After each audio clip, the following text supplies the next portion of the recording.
Olá, meus amigos e minhas amigas, sejam todos muito bem-vindos aqui ao Depira, um canal de fato e de opinião.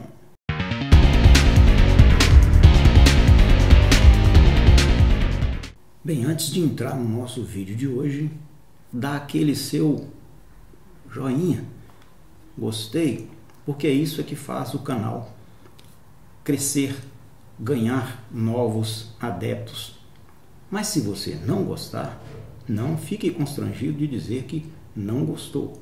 Bom, nesse vídeo de hoje eu vou comentar a cartilha de orientação política publicada e distribuída pela Igreja Católica, que tem como título Os Cristãos e as Eleições 2018.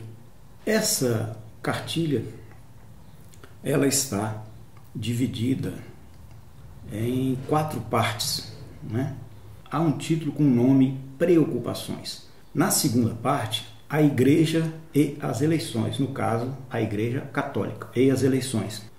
A terceira parte é Eleições 2018 e alterações na lei eleitoral. A quarta e última parte tem o título Corresponsabilidade pelo Brasil. Isto é, todos nós, brasileiros, somos corresponsáveis pelo que acontece no nosso país. Eu vou destacar aqui, em primeiro lugar, a mensagem inicial do Papa Francisco, que está aqui logo no começo da cartilha, logo depois do índice.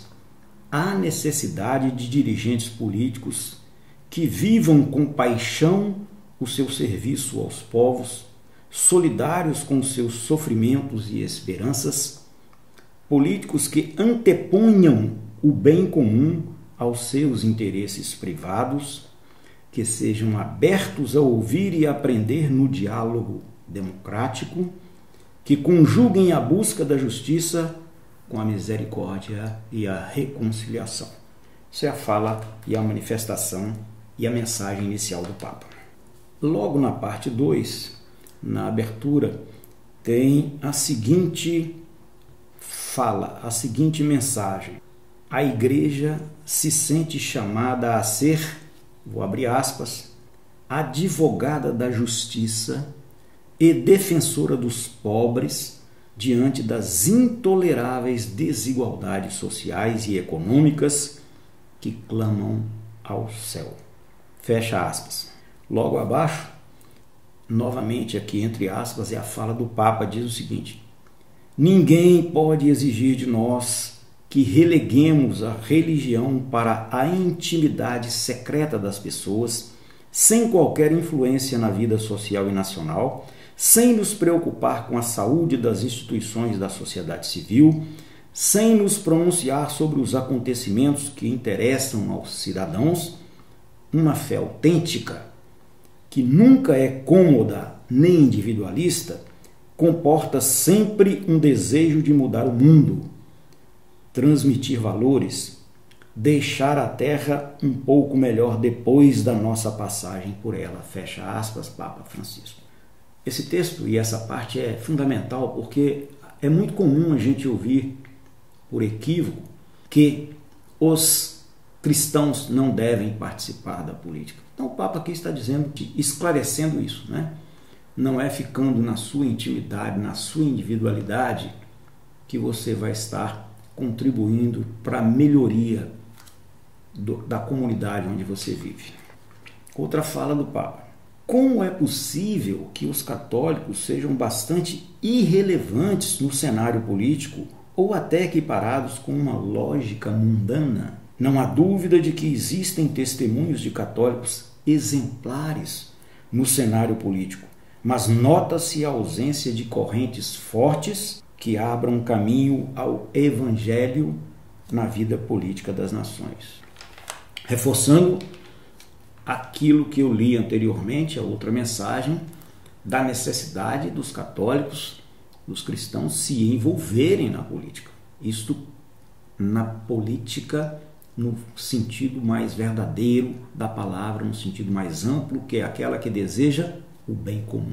Eu vou então passar aqui para a parte 4, que no caso aqui é a que me chama mais atenção, e aqui, na minha opinião, deve ser melhor discutida, para a gente não ficar nas formalidades legais. Começa dizendo o seguinte: o cristão precisa deixar de responsabilizar os outros pela situação atual do Brasil. Além disso, cada um pode perguntar a si mesmo: o que eu posso fazer para concretizar a mudança que desejo? E aí vem uma série de propostas feitas aqui na cartilha pela Igreja Católica. Naquilo que diz respeito ao período anterior às eleições, há as seguintes recomendações: tenha interesse pela política. Ela influencia concretamente a nossa vida, salários, impostos, preços de mercadorias e serviços, e é essencial para a transformação da sociedade. Escolha candidatos que tenham boa índole. Isso nos desafia a pesquisar. Precisamos reconhecer que há candidatos honestos e competentes. Claro que se todos os que estão na política são corruptos, significaria que toda a sociedade, todos os brasileiros e brasileiras também são corruptos. Isso não é verdade. Aqui tem alguns cuidados necessários.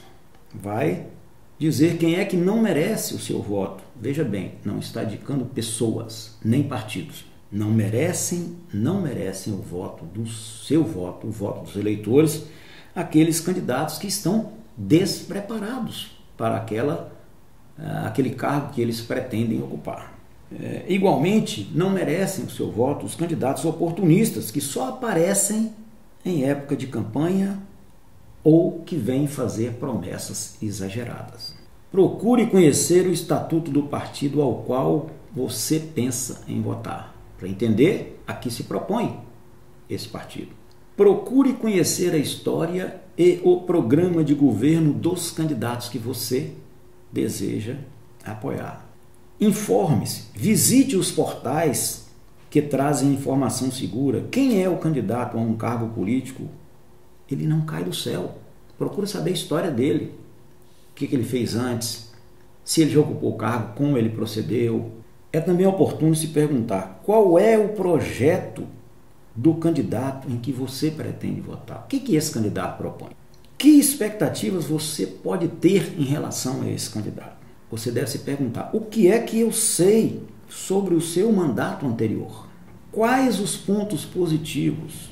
O que ele publicou sobre sua atuação? É verdade? Tem uma história de promoção da justiça e favorecimento dos direitos de todos? Ele participou ou foi conivente com escândalos e fraudes? O que justifica a sua reeleição? E aí um aspecto que não é muito levado em consideração e que, no entanto, é fundamental, sobretudo para as camadas mais desfavorecidas, os mais pobres. Compromisso com políticas públicas em favor de todos. O candidato deve estar comprometido com políticas públicas que defendam e promovam a dignidade da vida, a inclusão dos pobres, dos deficientes, dos idosos e dos jovens. O voto é a nossa melhor arma para alcançar isso. Vem um outro aspecto aqui que é fundamental nesse tempo hoje, chamadas fake news, isso é, notícias falsas. Nesse tempo de internet, de acesso amplo, cada vez maior, o que desse ponto de vista é bom, há uma enorme quantidade de notícias falsas que procuram denegrir esse ou aquele candidato, que procuram atribuir a esse ou aquele candidato, e aqui eu falo independente de partidos, notícias falsas, coisas que não correspondem à verdade, coisas que aquelas pessoas na verdade não fizeram. Acaba de surgir aí que o Facebook está retirando do ar várias páginas, e especialmente uma do chamado MBL. Eu não vou entrar aqui no mérito se está certo ou não está certo, se isso é uma questão de liberdade de imprensa ou não, mas é um fato que está sendo apurado. Aqui tem, por exemplo, os chamados 7 pecados capitais. E eu vou encerrar aqui esse comentário da cartilha exatamente citando os 7 pecados capitais enumerados aqui na cartilha. 1. Não votar. Sua ausência enfraquece a democracia. 2. Vender ou trocar o voto. É um crime eleitoral, tem pena de 4 anos de detenção para o eleitor. 3. Não ter convicção. Não mude de opinião por influência da mídia ou amigos. Cuidado com as notícias falsas na internet. 4. Não conhecer o político, o partido e a coligação. 5. Deixar-se influenciar pelas pesquisas de intenção de votos. 6. Não respeitar a opinião do outro. Considerar inimigo quem pensa diferente. E 7. Deixar de acompanhar, controlar e fiscalizar o exercício do cargo do candidato eleito. Fiz aqui um rápido apanhado, né, da cartilha, que recomendo, leiam, estudem, conversem, porque é sem dúvida um material relevante para você chegar àquele voto consciente, que é o desejo de todos nós. Bem, meus amigos e minhas amigas, era isso que eu tinha nesse vídeo de hoje. A cartilha é essa daqui, que eu tomei emprestado, né, com pessoas que fazem parte da pastoral. E se você estiver interessado, procure a paróquia da Igreja Católica, as pastorais, para obter a cartilha. Um grande abraço. Gostou do vídeo? Não se esqueça, não custa nada. Dê um joinha,